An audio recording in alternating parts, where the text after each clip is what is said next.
کوئی چھٹی ہمیں نظر نہیں آ رہی. میں کچھ آپ کے سامنے آج حقائق رکھنا چاہتا ہوں جس سے اندازہ ہونا چاہیے تمام ارباب اختیار کو بھی، عوام کو بھی، کہ کتنی غیر سنجیدگی کے ساتھ ہمارے معیشت کے معاملات کو اس نہج پہ بھی دیکھا جا رہا ہے.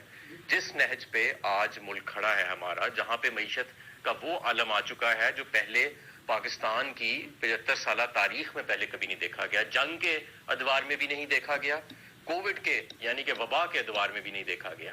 لیکن وہ موجودہ جو پی ڈی ایم حکومت ہے اس کی نااہلی ہمیں اس نہج پہ لے آئی ہے. سب سے پہلے تو یہ کہ آپ کو یاد ہوگا کہ کل ایک حکومت پاکستان نے ایک بیانیہ چلایا اور ایک پریس ریلیز ہوئی وزیر اعظم آفس کی طرف سے کہ آئی ایم ایف کی مینیجنگ ڈائریکٹر نے کال کیا وزیر اعظم کو. اس پہ آئی ایم ایف کی تردید آ گئی ہے. انہوں نے کہا ہے کہ یہ غلط بات ہے. ہمیں بار بار ریکویسٹ کی جا رہی تھی وزیر اعظم کی طرف سے پاکستان کے کہ مینیجنگ ڈائریکٹر بات کریں، اور ایجنڈا تھا ایک کانفرنس ہو رہی ہے کوئی ریزیلینٹ پاکستان، اس کانفرنس کی آرگنائزیشن کے حوالے سے گفت و شنید تھی. تو آپ یہ اندازہ لگائیں کہ یہ حکومت اتنی آپٹکس پہ اور گیمکس پہ فوکسڈ ہے کہ ایک ٹیلی فون کال جیسی چھوٹی سی چیز، اس پہ بھی قوم سے جھوٹ بولا جا رہا ہے، فریب کیا جا رہا ہے، اور ایک آئی ایم ایف کو خود آنا پڑا میدان میں وزیر اعظم کے جھوٹ کی تردید کرنے کے لیے. یہ سب کچھ تب ہو رہا ہے جب ہمارے ریزروز 5.8 ارب ڈالر کے قریب ہیں، لیکن اگلے ہفتے وہ 4.5 ارب ڈالر ہو جائیں گے کیونکہ 1 ارب ڈالر کی یو اے ای کے لونز کی پیمنٹ جو ہے وہ نیکسٹ ویک ڈیو ہے. اور جس نہج پہ ہم آ چکے ہیں، ایل سیز کھل نہیں رہی. آپ سب کو پتہ ہے، زبان زد عام ہے کہ خام مال کی ایل سیز کھل نہیں رہی، جس کی وجہ سے جگہ جگہ شارٹیجز آنی شروع ہو گئی ہیں، ریٹس اوپر جانے شروع ہو گئے ہیں. ملٹی نیشنل انڈسٹری سے لے کے لوکل انڈسٹری تک اس وقت میرا خیال ہے کوئی 30 سے 40% انڈسٹری آپ کی پاکستان میں بند آلریڈی ہو بھی چکی ہے. اور جو انڈسٹری بند نہیں ہوئی اس 30 سے 40% میں، وہ کم از کم اپنی آدھی سے بھی کم کیپیسٹی پہ چل رہی ہے. آپ کے ملک میں ایک توانائی کا بحران ہے. اس کی وجہ یہ نہیں ہے کہ آپ کے پاس جنریٹ کرنے کے لیے کیپیسٹی نہیں ہے. اس کی ایکچولی اس وقت جو بجلی کی مانگ ہے وہ تو پچھلے سال سے بھی کم ہے، پچھلے سالوں سے کم ہے. اور پچھلے سالوں میں پاکستان تحریک انصاف نے کم مانگ پہ بھی، اس سے زیادہ مانگ پہ بھی کبھی 1 گھنٹے کی لوڈ شیڈنگ بھی نہیں کی تھی. لیکن اس کی وجہ یہ ہے کہ نون لیگ نے جو اپنے ہاتھوں سے کوئلے کے پلانٹس کے دستخط کیے تھے، مہنگے کوئلے کے، امپورٹڈ کوئلے کے،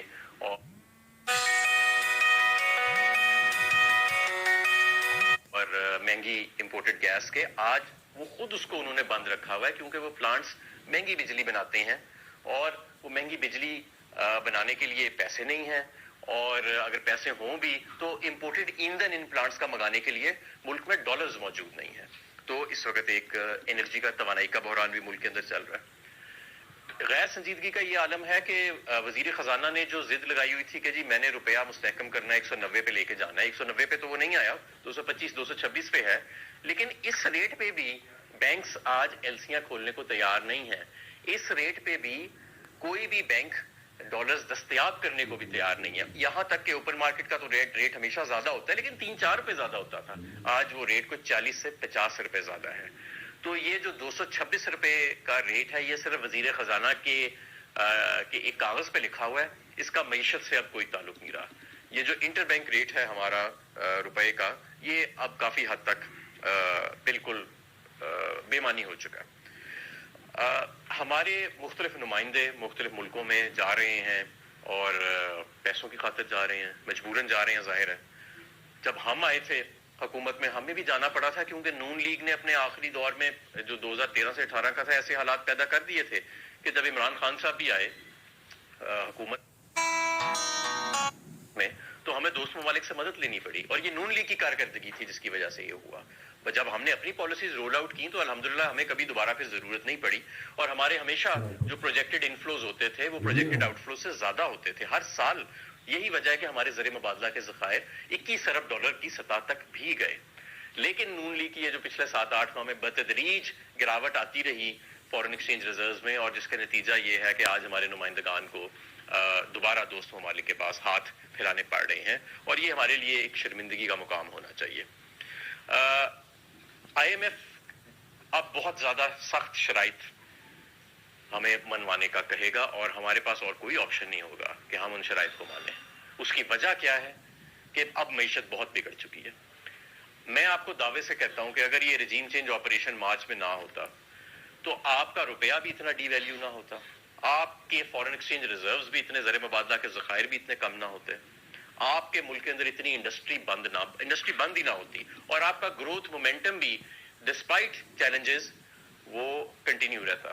لیکن انفارچونیٹلی ایسا نہیں ہوا, اور اب پچھلے 8 سے 10 ماہ میں کیونکہ مسلسل فری فال ہے, کوئی ایسی کنسرٹڈ پلانڈ انٹرونشن نہیں ہوئی, اگر ہوئی ہے تو مجھے ضرور بتائیں, کہ جس سے یہ معیشت کا فری فال رکے. اور اب معیشت اس نہج پہ آ گئی ہے کہ آئی ایم ایف کی اتنی کڑی شرائط ہمیں ماننی پڑیں گی کہ ان شرائط سے بھی کافی زیادہ مہنگائی میں اضافہ ہوگا, اور یہ مہنگائی جو بھی 25% پہ ہے, میرا خیال ہے کہ یہ آنے والے دنوں میں ایون اگر ہم آئی ایم ایف کا پروگرام ایکسیپٹ کر لیں تو یہ 30 سے 40% تک بھی جا سکتی ہے. تو بہرحال سختی جو ہے اب وہ یہ اس نہج پہ لے آئے ہیں پی ڈی ایم حکومت ملک کو کہ سختی دونوں جانب ہے. آئی ایم ایف کے پاس جائیں تب بھی سختی ہے, نہ جائیں تو اور بھی زیادہ سختی ہے. تو یہ ایک نہ جائیں تو میرا خیال ہے پھر تو ایک فل بلون کرائسس ہے. ایک میں اور بات جو آج یہاں رکھنا چاہتا ہوں, اور یہ بڑا ایک امپورٹنٹ اور مٹیریل فیکٹ ہے اکانومی کے بارے میں جس پہ شاید توجہ نہیں دی جا رہی, کہ آپ کا آئی ایم ایف کا یہ موجودہ پروگرام جون کے اندر ایکسپائر ہو رہا ہے, اور آئی ایم ایف اپنے میٹرکس اور اپنے ٹی او آرز کے تحت پروگرامز کو ایکسٹینڈ نہیں کرتی. نیا پروگرام جو ہے وہ حکومت کو نیگوشیٹ کرنا پڑے گا. آئی ایم ایف انٹرمز حکومت کے ساتھ بھی پروگرامز جو ہیں وہ نیگوشیٹ نہیں کرتی, اور آؤٹ گوئنگ حکومتوں کے ساتھ بھی وہ انکمفرٹیبل ہوتی ہیں پالیسی ڈیسیجنز لیتے ہوئے. اور ایسے آئی ایم ایف کے پروگرام, کیونکہ وہ ایک آؤٹ گوئنگ گورنمنٹ ہوتی ہے, اور آپ ایسے پالیسی ڈیسیجنز لاک کر رہے ہوتے ہیں معیشت کے اندر جنہوں نے کم از کم 3 سال چلنا ہوتا ہے, 2 سے 3 سال. تو ظاہر ہے وہ اگلی حکومت نے آ کے اس کی امپلیمنٹیشن اور ایکسیکیوشن کرنی ہوتی ہے, تو جانے والی حکومت ان کی اس طرح بائنڈنگ کمٹمنٹس جو ہے اس سے وہ کمفرٹیبل نہیں ہوتے. تو بہت ضروری ہے کہ ہمارے ملک میں جون سے پہلے ایک نئی منتخب حکومت موجود ہو جو 5 سال کے لیے ہو, اور جو آئی ایم ایف کے ساتھ ایک فریش پروگرام کے لیے انگیج کرے. میرا خیال ہے کہ ملک میں اگر اسٹیبلٹی آ جائے گی, اور تو بہت سارے سینٹیمنٹ تو اسٹیبلٹی سے ہی ٹرن اراؤنڈ ہو جائے گا, لیکن بہرحال پھر بھی اگلی حکومت کو سنجیدہ بنیادوں کے اوپر اور پازیٹیو مائنڈ سیٹ کے ساتھ جون سے پہلے, جون کے مہینے کے دوران ہی ہمیں آئی ایم ایف کے ساتھ انگیج کرنا پڑے گا اگلے پروگرام کے لیے, تاکہ کیونکہ اب یہ معیشت اگر تو یہ رجیم چینج آپریشن نہ ہوتا تو یہ جو 3 سالہ پروگرام تھا ڈسپائٹ کووڈ کے باوجود, اور یہ جو سپر کموڈٹی سائیکل آیا اس کے باوجود, ہم نے اس کو پازیٹیو نوٹ پہ ختم کر کے اپنی گروتھ ٹریجیکٹری کو اپنے اون پہ کنٹینیو کرنا تھا. لیکن اس لیے آپ کو کہہ رہا ہوں کہ یہ آئی ایم ایف کی کوئی ایسی کنڈیشن نہیں ہے کہ ڈالر کتنے کا ہونا چاہیے یا بجلی کا نرخ جو ہے وہ تو سرکولر ڈیٹ سے ڈرا کرتی ہے نا آپ کا, کہ آپ کے خسارے کتنے بڑھ رہے ہیں اور اسے کم کرنے کے لیے آپ کو کتنی ایڈجسٹمنٹ چاہیے. یہ کیونکہ معیشت اب اس نہج پہ آ گئی ہے, میں بار بار کہہ رہا ہوں کہ یہ سخت فیصلے انوائڈیبل ہو گئے ہیں, اور یہ سارا کا سارا جو فری فال ہوا ہے یہ سارا کا سارا پچھلے 9 ماہ کے اندر ہوا ہے. ابھی بھی آپ دیکھیں کہ کوئی کلیئرٹی نہیں ہے آئی ایم ایف پروگرام کے اوپر. اسحاق ڈار صاحب لڑے بیٹھے ہیں آئی ایم ایف سے, اور شہباز شریف صاحب کا جو جھوٹ ہے وہ میں نے آپ کو بتا دیا کہ ایک ٹیلی فون کال کے اوپر بھی انہوں نے سیاست کھیلنے کی کوشش کی اور ایک اپنا من پسند بیانیہ, آئی ایم ایف کو خود آنا پڑا میدان میں ان کی بات کو تردید کرنے کے لیے. تو میں سمجھتا ہوں کہ اس موجودہ حکومت کے پاس نہ تو پولیٹیکل سپیس ہے, نہ ہی ان کے پاس فیصلہ سازی کی قوت ہے. یہ ایک ٹوٹی پھوٹی حکومت ہے جو بیساکھیوں پہ کھڑی کی گئی ہے, اور ملک کی سب سے بڑی سیاسی جماعت کو آپ نے دیوار سے لگایا ہوا ہے, اور آپ کہہ رہے ہیں کہ جی ملک میں سیاسی استحکام بھی آ جائے گا اور معاشی استحکام بھی, سارے کے باوجود ایسے تو نہیں.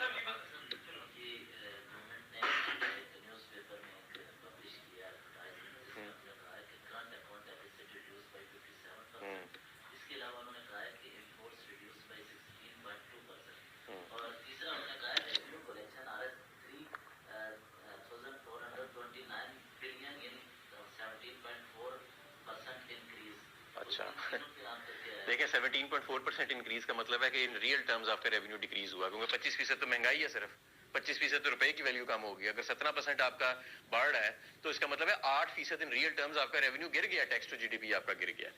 دوسری بات یہ ہے کہ انہوں نے جو بات کی ریونیو کرنٹ اکاؤنٹ ڈیفیسٹ, آپ نے سارے ملک کی امپورٹ بند کر دی ہے, آپ نے ایلسیاں چوک کر دی ہیں, آپ نے ملک کی معیشت کا گلا گھونٹ دیا ہے, اور آپ کہہ رہے ہیں کہ جی یہ دیکھو یہ میرا کرنٹ اکاؤنٹ نیچے آ گیا. ایسے تو نہیں, یا تو والنٹیرلی نیچے آتا ہے نا, آپ کے خام مال آ نہیں رہا, آپ کے ملک میں دوائیاں آ نہیں رہی. بھائی آپ ایک گھر میں آپ کے ایک خاندان رہتا ہے, اس کو آپ بھوکا مار دیتے ہو اور آپ کہتے ہو دیکھو میں نے بچت کر لی اپنی ساری تنخواہ کی اس سال. یہ بات نہیں ہے. آپ کا کرنٹ اکاؤنٹ کم آنے کے باوجود اس وقت آپ کا فائنینسنگ گیپ موجود ہے اور آپ کے فورن ایکسچینج ریزروز نیچے جا رہے ہیں. کرنٹ اکاؤنٹ نیچے آنے کا تو مقصد یہ ہے نا کہ آپ کے فورن ایکسچینج ریزروز میں ڈپلیشن یعنی کمی ختم ہو جائے. وہ تو نہیں ہو رہی, وہ تو آگے سے بھی زیادہ تیز پکڑ گئی ہے. آپ کے امپورٹ سے زیادہ آپ کی ایکسپورٹ نیچے آ گئی ہے, آپ کی ایکسپورٹ بھی نیچے آ گئی ہے. اس کا بھی پھر یہ ذکر کریں. تو یہ جو اشاریاں ہیں نا, اس طرح سلیکٹیولی ان کو یوز کرنے کا وقت چلا گیا ہے. یہ پی ٹی آئی کے دور میں یہ پی ڈی ایم کیا کرتی تھی جب اپوزیشن میں تھی. تو اب انہیں یہ یاد رہنا چاہیے کہ اب یہ اپوزیشن میں نہیں, اب یہ غلطی سے حکومت پہ مسلط کر دیے گئے ہیں تاریخ کے ایک حادثے کے ذریعے. اب ان کو ان ڈیٹا پوائنٹس کی مینیپولیشن سے نکل کے معیشت کو سنجیدگی سے لینا چاہیے اور یہ ان بچگانہ چیزوں سے باہر نکل جانا چاہیے. یہ ان کو تو اڑا کے رکھا جا سکتا ہے. آپ دیکھیں 25% مہنگائی کے باوجود 400 ارب کا دسمبر کا شارٹیج ہے. دسمبر تک کا ایف بی آر کے ریونیو کلیکشن ہے 25% مہنگائی کے باوجود, 25-30%, 40% ڈی ویلیویشن کے باوجود ریونیو شارٹ فال آ گیا. اور یہ جو کرنٹ اکاؤنٹ کا خسارہ ہے, آج آپ کی ذرا یہ ایل سیاں کھولنے کی آپ اجازت دیں نا, جو ہیلڈ اپ پیمنٹس ہیں, جو کمرشل لوگ ایل سیاں کھولنا چاہتے ہیں, یہ پھر دیکھیں کرنٹ اکاؤنٹ کے واپس کیسے چڑھتا ہے.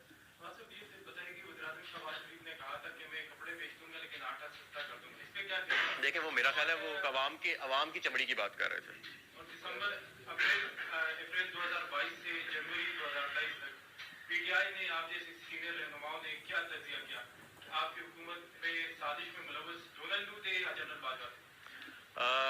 دیکھیں اب تو خیر اس پہ عمران خان صاحب نے خود بڑی سیر حاصل گفتگو کر دی ہے کہ کس طرح یہیں سے لابنگ جو تھی وہ حسین حقانی کے ذریعے شروع کی گئی امریکہ کے اندر, اور پھر امریکہ سے واپس یہ ساری چیزیں کہلوائی گئیں. امریکہ سے بھی نہیں بلکہ میرا خیال ہے ان کے جو ڈونلڈ لو صاحب جو ان کے جونیئر ایک اسسٹنٹ سٹاف آفیسر ہیں جو ساؤتھ ایشیا کو پاکستان کو دیکھتے ہیں, ان کے ذریعے کہا گیا. لیکن اس کی لابنگ جو ہے وہ ساری یہاں سے ہوئی اور اس پہ عمران خان صاحب نے بھی کافی سیر حاصل گفتگو کی ہے.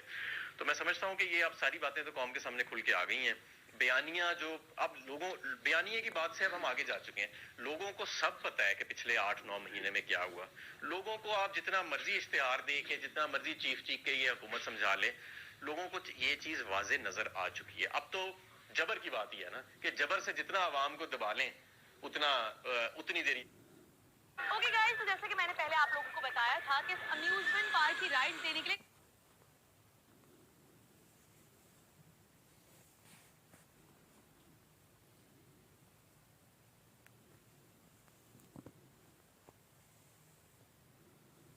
کافی حوصلہ چاہیے, پاپ کارن چاہیے, ڈر لگ عوام کو دبا لیں اتنی دیر یہ حکومت کر لیں گے. لیکن ایسے آپ کی ملک کی معیشت کا بیڑا غرق نکل جانا ہے. آپ ہمیں تو دبا سکتے ہیں جبر سے, معیشت کو تو نہیں چلا سکتے نا آپ جبر سے.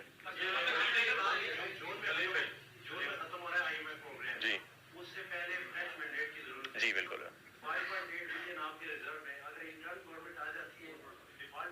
دیکھیں بات یہ ہے کہ I M F interim government سے یوزلی بات نہیں کرتی. اس کی وجہ یہ ہے کہ انٹرم گورنمنٹ کے پاس پالیسی انیشیٹوز لینے کا قانونی مینڈیٹ نہیں ہوتا پاکستان کے آئین کے مطابق. اور آئی ایم ایف کا بھی اپنا ٹی او آر یہی ہے کہ وہ حکومت جس کے پاس مینڈیٹ ہو وہ اسی سے بات چیت کرتے ہیں. ظاہر ہے اخلاقی طور پہ بھی یہ آپ یہ بات دیکھیں نا کہ جس حکومت نے حکومت کرنی ہے اور جواب دہ ہونا ہے اپنی پالیسیوں کے لیے, وہی اگلے 2-3 سال کے لیے آئی ایم ایف کے ساتھ کوئی فارمیٹ طے کرے گی نا. تو وہ آئی ایم ایف بھی اس معاملے میں زیادہ کمفرٹیبل ایک نئی حکومت کے ساتھ ہی ہوگا, ان کے ساتھ تو نہیں ہوئے گا. اس لیے ہمیں اب ضد چھوڑ دینی چاہیے. یہ اب بات کافی بگڑ گئی ہے معیشت کی اور یہ لوگوں کی جانیں چلی گئی ہیں سستے آٹے کی خاطر. تو میرا خیال ہے ہمیں ضد چھوڑ کے اب ہمیں ہوش کے ناخن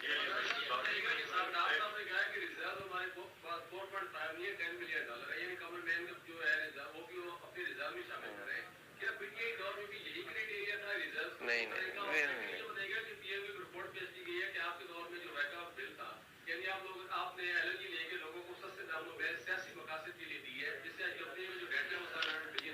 اچھا, یہ میں اب آپ کو بتاتا ہوں. جو آپ کا پہلا دوسرا والا سوال ہے, وہ جو ریزروز ہے ہمارے تو ان دور میں 21 ارب ڈالر صرف اسٹیٹ بینک کے ریزروز گئے نا یار.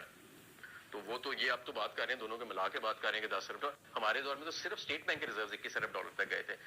جب انہوں نے ایل این جی کے پلانٹس لگائے ٹیک اور پے کے, اور آپ کو پتا ہے بڑے اسکینڈلس طریقے سے یہ پلانٹس لگے تھے اور یہ جو سودے انہوں نے کیے باہر سے, تو انہوں نے ساتھ ایک اور قانون پاس کر دیا کہ آپ جو آپ کا گھریلو صارف ہے یا جو دوسرا کسٹمر ہے جو پرانے کانٹریکٹ پہ ہے, اسے آپ LNG کی قیمت نہیں لے سکتے. یہ پاکستان تحریک انصاف نے نہیں, یہ مسلم لیگ نون نے کیا تھا.